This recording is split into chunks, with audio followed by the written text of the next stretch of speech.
오늘 말씀은 고린도전서 2장 6절에서 16절까지 말씀으로 함께 나누려고 합니다. 고린도전서 2장 6절에서부터 16절까지 말씀입니다.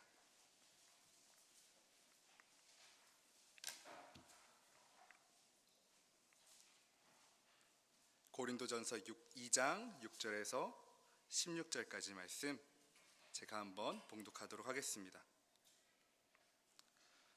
그러나 우리가 온전한 자들 중에서는 지혜를 말하노니 이는 이 세상의 지혜가 아니요 또 이 세상에서 없어질 통치자들의 지혜도 아니요 오직 은밀한 가운데 있는 하나님의 지혜를 말하는 것으로서 곧 감추어졌던 것인데 하나님이 우리의 영광을 위해 만세전에 미리 정하신 것이라.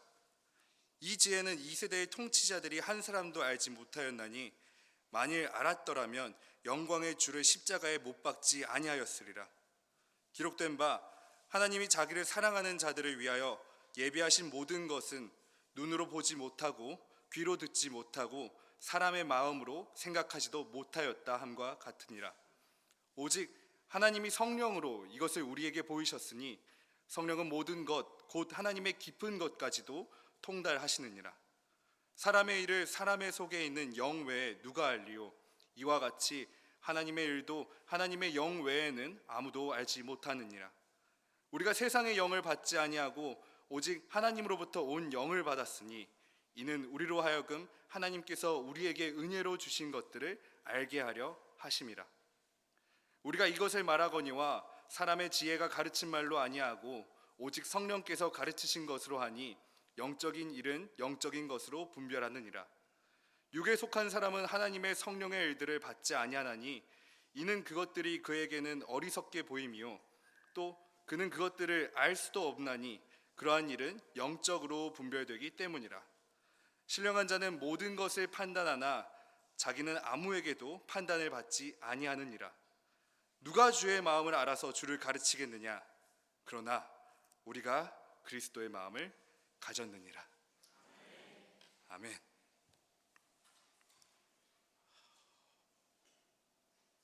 어렸을 때 책을 참 좋아했었는데요. 부모님께서 전집 같은 책을 주셔가지고 이런 책 저런 책 보기도 했지만 제가 좋아하는 책이 있어서 같은 책을 여러 번 반복해서 읽은 것이 있었습니다. 이 책을 만화책으로도 읽고 소설로도 읽고 단편 같은 것으로도 읽고 심지어 인물 백과사전 형태로도 읽어봤습니다. 어떤 책일까요? 물론 성경책이면 너무나 좋았겠지만 사실은 삼국지입니다. 저는 삼국지를 정말 많이 읽었는데요. 삼국지에 관련된 책들이 정말 많더라고요. 만화책도 읽어보고 소설책도 읽어보고 심지어 장수별로 그 능력치라든지 얼마나 똑똑한지 싸움을 얼마나 잘했는지 사전 같은 것도 들어있어가지고 막 그것을 즐겨 읽어보기도 했습니다. 그런데요, 갑자기 궁금증이 생기더라고요. 우리는 어떤 삼국지에 나오는 인물 중에 누구를 제일 좋아하십니까? 요즘 친구들은 관우가 누군지도 모른다고 하는데 여기 삼국지 모르시는 분은 안 계시겠죠? 혹시? 통계청에서 통계를 내본 결과가 있습니다.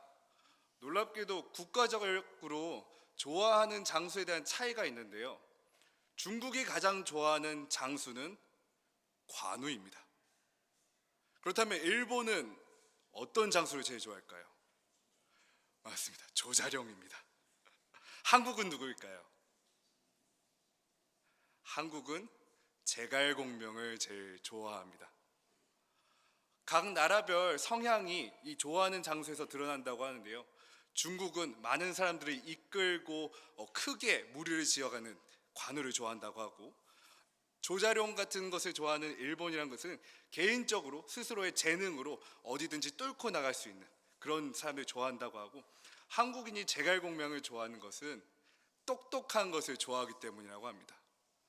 한국 사람이 그 어느 나라보다 가장 똑똑한 것을 소중하게 여기는 것은 과거의 일뿐만이 아니라 지금도 그리고 앞으로도 아마 계속될 일일 겁니다. 아마 우리가 학교에서 보내는 시간이 가장 많을 거고요. 우리가 공부하는 데 들이는 시간이 어느 나라보다 가장 많을 겁니다. 그렇다면 똑똑하다는 건 뭘까요? 똑똑하려면 어떻게 해야 할까요? 인터넷에서 찾아보니까 똑똑해지는 가장 좋은 방법은 바로 이겁니다.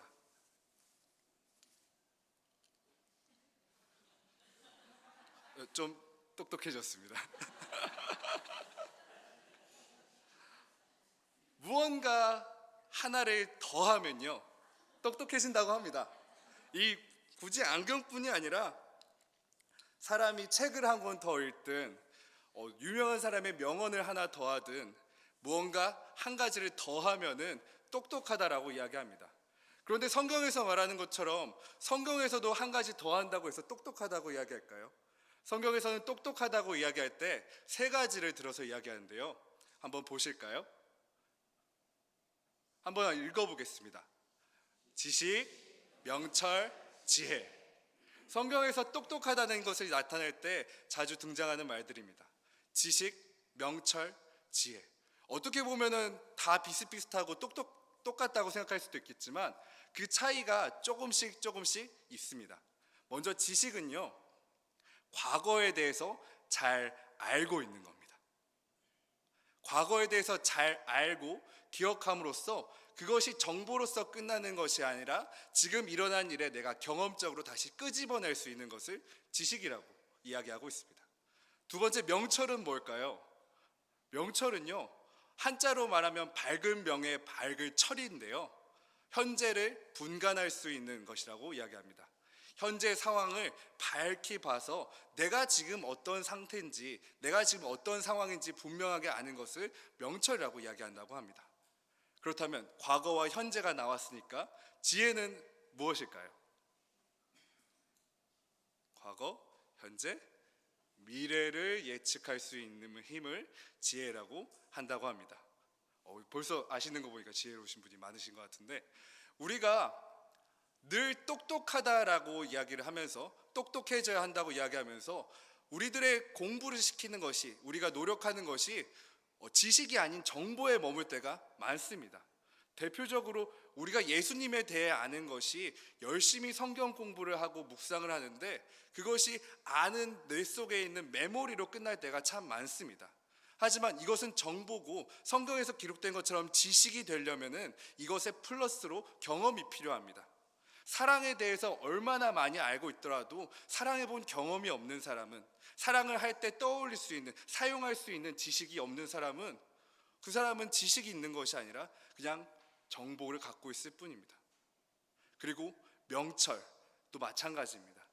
명철을 이야기할 때 우리는 지금 상황을 잘 알고 있다고 얘기하지만 우리가 그것에 대해서 확신할 수 없는 것은 우리가 나의 시선이라는 것에 갇혀 있기 때문입니다. 이 상황을 아무리 보려고 해도 내 입장, 우리 입장, 더 나아가서 지금 우리 공동체 입장, 우리 가족 입장, 더 크게 나아가더라도 우리 나라 입장 하면서 끊임없이 우리 모습 속에 갇히기 때문에 지금 현재 상황 그대로 파악하기가 어렵습니다. 그리고 지혜는요, 명철에 비하면 더 어렵습니다. 우리가 미래를 아무리 예측한다고 해서 그것이 맞으리라는 확신을 가질 수도 없고요. 그 지혜를 가지고 있다고 하더라도 나에게만 통한되고 모두에게 통하는 것이 아니기 때문에 그 지혜는 확실한 지혜라고 할 수 없는 그런 지혜입니다. 왜냐하면 모두에게 다르게 적용되니까요. 그렇다면 지식과 명철과 지혜 어떻게 얻으면 좋을까요? 성경에는요, 세 가지 인물이 나오는데요, 이 지식과 명철과 지혜에 대표되는 인물이라고 생각되는 인물들입니다. 한번 보실까요? 지식, 노아입니다. 노아가 물론 하나님께 선택받고 많은 사람을 구하는데 노아의 방주를 짓도록 선택받았습니다. 하지만 제가 생각하는 이야기는, 지식이 풍부한 노아의 이야기는 방주를 짓고 난 뒤의 노아의 모습입니다. 방주를 짓고 난 노아가 얼마나 지식이 많을까요? 세상적인 지식, 배를 만든 지식이 아니라 하나님과 함께 방주를 지어가면서 하나님께서 이끄시는 그 방주 안에서 거하면서 경험적으로 하나님께서 어떻게 역사하시는지를 분명히 보았을 겁니다. 그리고 그들이 세상 사람들이 말하는 산에는 배를 지는 것이 아니다, 비는 그렇게 많이 오지 않는다, 신의 심판은 그렇게 함부로 내리지 않는다, 많은 지식들이 있었지만 그 무엇보다도 하나님께서 가장 지혜로우시다는 것을 믿는 경험적 지식이 노아에게 있었을 겁니다. 노아의 방주 홍수 사건을 통해서, 그 경험을 통해서 노아는 하나님에 대한 지식을 충만하게 갖게 되었습니다. 두 번째로 명철입니다. 명철의 대표는 다니엘이라고 할 수 있겠는데요, 다니엘의 이름의 뜻은 다니, 심판, 엘, 하나님입니다. 하나님의 심판을 이름으로 가진 다니엘입니다. 다니엘의 이름의 뜻을 아니까 그가 다른 사람들의 시선을 신경 쓰지 않고 자신이 오직 하나님 앞에서 정결하게 기도드렸던 모습이 이해가 갑니다. 내가 적들의 왕국의 포로로 잡혀 있지만, 내가 당장의 사자굴에 갇힐 수도 있지만 그것은 사람들의 시선이지 하나님이 보시기에 나는 적들에게 포로로 잡힌 것이 아니고 사자굴에 빠질 위험에 빠진 것이 아니다. 오직 하나님 보시기에 나는 기도를 해야 되는 사람이고 나는 기도를 하겠다. 사자굴에 들어갔을지라도 하나님의 보시기에는 나는 하나님의 사람이고 사자굴에게 먹힐 거라고 생각하는 것은 다른 사람들의 시선이다. 그것이 다니엘의 명철이었습니다. 자신이 판단하는 것이 아니라 하나님의 판단을 의지하는 것. 그리고 지혜입니다. 욥은요, 참 끔찍한 고통을 겪었는데요, 그 과정 속에서 여러 가지 친구들의 대화도 있었고 하나님께서 욥에게 어떤 것이 지혜인지 세상의 모든 이치를 한번 보여주신 적도 있었습니다. 욥이 그 과정 속을 모두 지나고 나서 이전에 받았던 복보다 더 거듭되는 복을 받았는데요, 제가 생각할 때는 이전의 것보다, 잃었던 것보다 거듭된 복을 받았다고 해서 욥이 더 기뻐하진 않았을 것 같아요. 욥이 그 과정 속에서 배운 것은요, 좋고 나쁜 것이 있는 것이 아니라 오직 하나님께서 계획하신 대로 흘러가는 거구나, 내가 하나님께서 무언가를 하실 때 그것을 분별하는 것이 아니라 하나님께서 올바른 일을 이끌어 가시는 것에 내가 믿고 동참하는 것이구나, 하나님을 믿고 경외하는 것이 지혜라는 것을 깨달았기 때문일 겁니다. 모든 일을 겪고, 좋았던 일 나쁜 일을 다 겪고 난 뒤에 욥의 모습은 하나님 앞에서 초연한 모습이었습니다. 좋은 일, 그렇더라도 하나님께서 언제든 가져가실 수 있는 일, 나쁜 일, 얼마든지 하나님께서 구하실 수 있는 일, 오직 하나님만 의지합니다. 그것이 하나님을 경외하는 욥의 지혜였습니다. 노아도 다니엘도 욥도 이런 경험을 얻었고요, 하나님에 대한 지식과 명철과 지혜를 얻었습니다. 그런데 우리도 이런 것을 얻고 싶을 때 어떻게 하면 얻을 수 있을까요? 우리한테도 정말 크나큰 비가 내려서 노아가 겪었던 것처럼 방주, 나 외에는 모두가 끔찍한 홍수 사건에 나가는 경험이 필요할까요? 아니면 다니엘처럼요, 사자굴에 들어가서요, 내가 죽을지 모르는 그런 상황에 빠져봐야 내가 하나님의 시선만을 생각하는 명철을 얻게 될까요? 아니면 욥처럼 기와장으로 내 몸의 고름을 긁어낼 정도의 상황에 가서야 하나님께 초연해진, 하나님만 경외하는 지혜를 얻게 될까요? 생각만 해도 오싹오싹한데요. 오늘 바울은요, 이렇게 이야기합니다. 우리가 이것을 말하거니와 사람의 지혜가 가르친 말로 아니하고 오직 성령께서 가르치신 것으로 영적인 일을 영적인 것으로 분별하느니라. 누가 주의 마음을 알아서 주를 가르치겠느냐? 그러나 우리가 그리스도의 마음을 가졌느니라. 노아가 겪었던 그 끔찍했던 홍수 사건으로 노아가 하나님에 대한 지식을 얻게 된 것이 아니라 노아와 함께 있었던 성령님께서 노아가 하나님에 대해 알 수 있도록 이끌어 주셨다고 이야기합니다.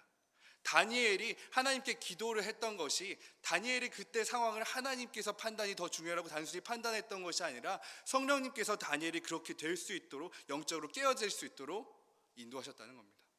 욥이 그 모든 고통을, 모든 고난을 이겨내고 나서 스스로 깨우친 것이 아니라 그가 깨달을 수 있도록, 하나님의 음성을 들을 수 있도록 성령님께서 이끄셨다는 겁니다. 그렇다면 우리가 이 지식과 명철과 지혜를 원한다면 끔찍한 고난이 아니라 우리가 원해야 될 건 바로 성령님입니다. 그리고 하나님께서는 이 지식과 명철, 지혜를 더 알 수 있도록 우리에게 아주 큰 힌트를 주셨습니다. 다음 PPT를 한번 보실까요? 이 지식과 하나님을 아는 지식, 하나님의 시선을 아는 명철, 하나님을 경외하는 것이 지혜라는 것을 알았다면 지금은 막연하고 우리가 알 수 없지만 이렇게 본다면 아주 분명하게 보입니다. 한 장 더 넘겨주시겠습니까?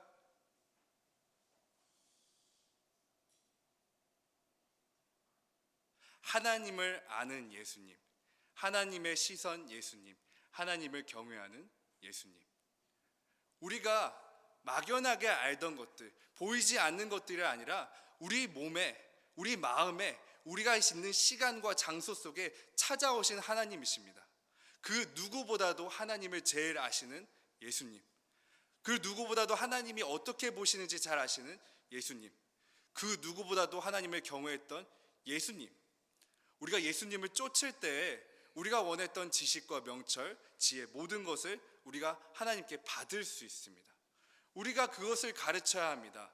예수님에 대한 지식, 단순히 그냥 예수님에 대해서 어디서 태어났고 어떻게 죽으셨고 며칠 만에 부활하셨고 그런 것을 기억하는 것이 아니라 경험적으로 예수님께서 하셨던 일을 나도 이렇게 따라 했었더니 예수님께서 겪었던 일처럼 나도 고난받기도 했다. 예수님께서 그렇게 하셨더니 하나님께서 놀라운 일을 하셨었는데 나도 그런 경험이 있다.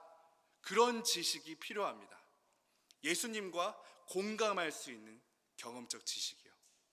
그리고 예수님께서 세상을 보실 때 남들이 모두 다 옳다고 했는데 예수님께서는 잘못됐다고 하셨던 것들이 많이 있었습니다. 하지만 사람들이 싫다고 한다, 안 된다고 하는 것이 있는데 오히려 예수님께서는 좋다고 하셨던 것들이 있었습니다. 우리가 그것을 참고해서 세상을 바라보아야 됩니다. 내가 딱 봤을 때 좋은 것, 나쁜 것, 피할 것, 찾아갈 것을 가르는 것이 아니라 만약 예수님이 이 자리에 계셨다면 어떻게 생각하셨을까? 우리의 시선으로 봤을 때는 나쁜 것은 피하고 좋은 것은 취했을 텐데 예수님이시라면 좋은 것은 남에게 나눠줬을 것이고요, 나쁜 것은 끌어안으셨을 겁니다. 그렇게 살아갈 때 우리는 이 세상을 좀 더 바르게 볼 수 있고요, 하나님께서 기뻐하시는 시선으로 세상을 바라볼 수 있게 될 겁니다. 그리고 하나님을 경외하는 것, 이 경외라는 말은 정말 제가 늘 품고 사는 단어인데요, 경외라는 말엔 사랑과 두려움이 같이 있습니다. 이 경은요, 존경할 때 이야기하는 경입니다. 우리가 존경한다는 것은 나는 모르지만 당신은 아십니다라는 고백이 있어야 됩니다. 단순히 좋아한다가 아니라 저는 모릅니다, 하지만 하나님께서는 아실 겁니다라는 믿음이 바탕이 돼야 존경할 수 있습니다. 우리가 내가 알고 있는 것, 내가 겪어본 것들이 많을지라도 하나님께서 나보다 더 잘 아시니 하나님께 맡깁니다 할 수 있는 마음이 경입니다. 그리고 외는요, 두려움이란 뜻입니다. 우리가 그 무엇보다 하나님을 두려워할 줄 알아야 됩니다. 그 무엇보다 하나님을 두려워할 줄 알아야 합니다.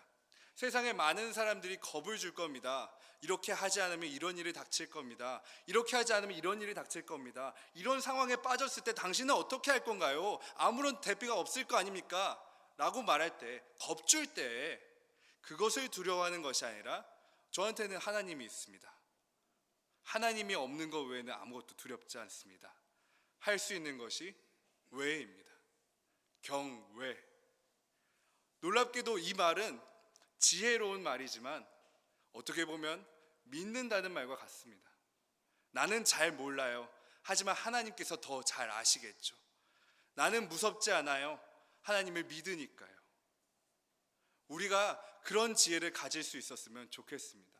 세상 사람은 하나님에 대해 이야기하면 무시합니다. 하나님이 있냐 없냐, 그 하나님이 맞냐, 하나님이 지금 어떻게 너와 함께 하시냐 이야기할 겁니다. 성경에서도 이야기하고 있습니다. 육에 속한 사람은 하나님의 성령의 이들을 받지 않으니 이는 그것들이 그에게는 어리석게 보이며 또 그는 그것들을 알 수도 없나니 그러한 일은 영적으로 분별되기 때문이라. 세상적으로 똑똑한 사람들은 하나님처럼 똑똑한 사람들을 봤을 때 어리석다고 얘기할 겁니다. 하나님의 똑똑하심을 믿고 나아가는 사람들을 바보 같다고 여길 겁니다. 어떻게 그럴 수 있냐고 얘기할 겁니다. 하나님이 계셔? 네가 하나님을 알아? 물을 때 우리 이렇게 대답합시다. 나는 하나님에 대해 몰라. 하지만 하나님께서 나를 아셔. 지금 상황이 어느 때인데 하나님을 찾고 있냐? 하나님께서는 이 상황을 아셔. 야, 앞으로 어떻게 될지 알고 하나님을 믿고 따라가느냐? 지금 해야 될 일이 얼마나 많은데 나중 일 나는 모르지만 하나님께서는 확실히 정하셨어. 모르는 건 너랑 나야. 하나님께서는 알고 계셔. 우리가 그런 지혜를 갖고 살 수 있기를 원합니다. 예수님께서 사셨던 것처럼 예수님께서 어떻게 될지 몰라서 갈팡질팡하신 것이 아니라 분명한 하나님께서 세우신 결말을 향해서 차근차근 밟으셨던 것처럼 우리가 그런 지혜로운 모습으로 하나님을 의지하는 모습으로 똑똑하신 하나님을 쫓아가는 모습으로 살기를 원합니다. 그렇게 살 때 세상 사람들은 우리를 보고 그렇게 얘기할 겁니다. 아, 제가 맞았네. 아, 제가 옳았네. 하나님을 믿는 사람 똑똑하네. 우리가 그런 삶을 통해서 세상 사람들에게 하나님의 똑똑하심을 전할 수 있는 우리가 되기를 축복하고 원합니다. 함께 기도하기를 원합니다. 우리가 기도할 때 우리의 기도 제목도 많이 있겠지만요, 지금은 하나님을 아는 지식을 무엇보다 같이 많이 구하는 기도를 드렸으면 좋겠습니다. 지식이 예수님에 대해서 많이 아는 것이 아니라 예수님과 똑같은 경험들이 많이 생길 수 있도록 내가 용기를 가질 수 있도록 기도하기를 원합니다.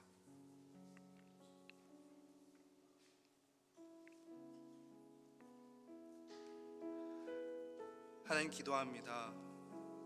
우리에게 지식을 주시옵소서. 세상에서 쏟아져 내리는 정보 속에 불필요한 잠시뿐인 유행하는 그런 지식들이 아니라 오직 예수님의 경험을 주시옵소서. 우리가 예수님을 아는 것으로 끝나는 것이 아니라 입술로 고백할 수 있기를 원합니다. 삶으로 실천할 수 있기를 원합니다. 우리가 가는 곳에서, 우리가 사는 곳에서 예수님께서 하셨던 일이 일어날 수 있기를, 그 일이 우리를 통해서 일어날 수 있기를 간절히 구합니다. 이번에 기도하실 때는요, 하나님의 시선으로 세상을 볼 수 있도록 기도하셨으면 좋겠습니다. 내가 세상을 봤을 때는 걱정뿐이고 고민뿐이고 더럽고 이렇게 악한 세상 속에서 예수님이라면 어떻게 생각하셨을까? 질문할 수 있는 그런 기도를 드리기 원합니다. 하나님, 세상에 정말 많은 아픔들이 있습니다. 말로만 듣던 전쟁이 벌어지는 곳에서, 전염병이 가득한 곳에서, 사람이 사람을 가두는 곳이 넘쳐나고 있습니다.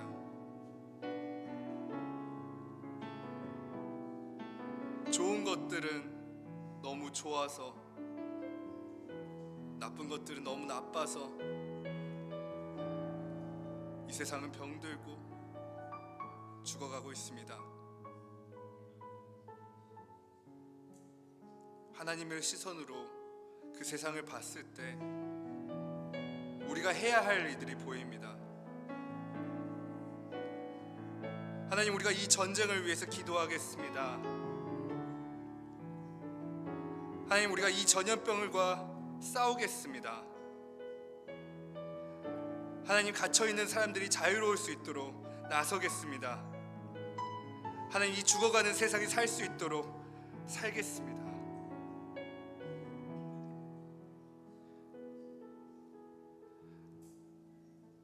마지막으로 기도할 것은요, 이 세상의 다른 지혜보다도 하나님을 경외하는 지혜 달라고 기도했으면 좋겠습니다. 세상 사람들의 말, 세상적으로 똑똑한 사람들의 말, 세상적으로 배운 사람들의 말을 의지하는 것이 아니라 내가 오직 하나님을 경외하는 마음으로 나아갈 수 있도록, 살아갈 수 있도록, 그리고 담대히 전할 수 있도록 기도하기 원합니다.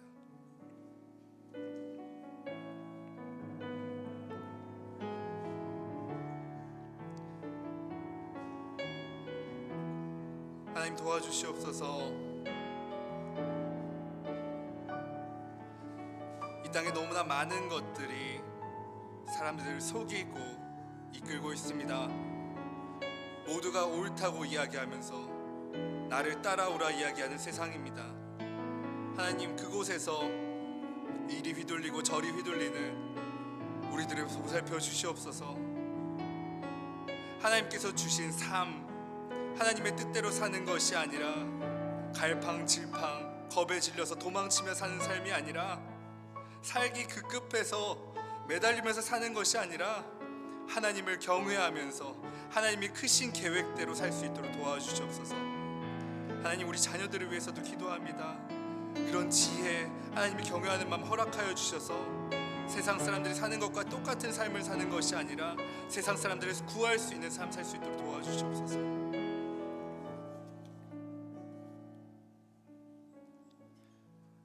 하나님, 감사합니다. 앞으로 우리에게 예수님과 공감할 수 있는 많은 경험적 지식 주시옵소서. 하나님, 우리가 세상을 볼 때 하나님의 시선으로 볼 수 있는 명철 주시옵소서. 하나님, 다른 세상의 것을 의지하는 것이 아니라 오직 하나님만 경외하는 지혜 주시옵소서. 그 모든 과정 속에서 성령님을 의지합니다. 그리고 예수님을 따르겠습니다. 우리가 간구하오니 하나님 우리에게 부어 주시옵소서. 예수님의 이름으로 기도드립니다. 아멘.